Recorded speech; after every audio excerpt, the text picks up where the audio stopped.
நான் யாரு? நான் எங்க இருக்கேன்? பண்றதெல்லாம் பண்ணிட்டு ஒன்னும் தெரியாத பப்பா மாதிரி முழிக்கிறான் பாரு. நைனா, ஆத்தா, எப்பரா இருக்க மௌனே? நம்ம கிளான்காரங்கெல்லாம் மேல சம பாஸ்டல இருக்கானுங்க. உன் நைனாவால கூட உன்னை காப்பாத்த முடியாது. யாரா அந்த பையன்? நான் தான் அந்த பையன். எனக்காண்டிதான் காத்து நின்றோம். வணக்கண்டா மாப்பிள்ள. சொர்க்கத்திலேயாவது கொஞ்சம் சிரிங்கலேண்டா. மச்சான், இவன் நம்மள மட்ட பண்ணனால தானே கல்யாண நாள். அங்காளி எப்படி இருக்க? ஆசையா மல்லிப்பூ எல்லாம் வாங்கிட்டு வந்தேன். வந்து பார்த்தவன் எல்லாரையும் மட்ட பண்ணிட்டான்டா.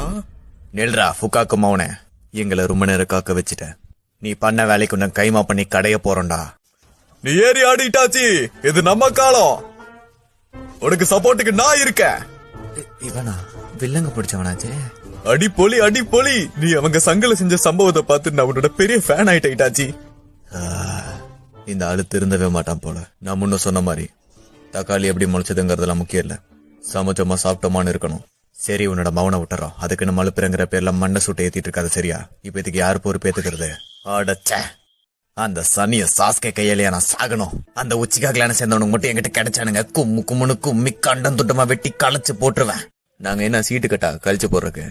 ஆமா, மல்லிப்பூ இவர் கொடுத்துட்டா அல்வாவி சேர்த்து கொடுத்துரு. அதெல்லாம் மாமா வாங்கிப்பாரு.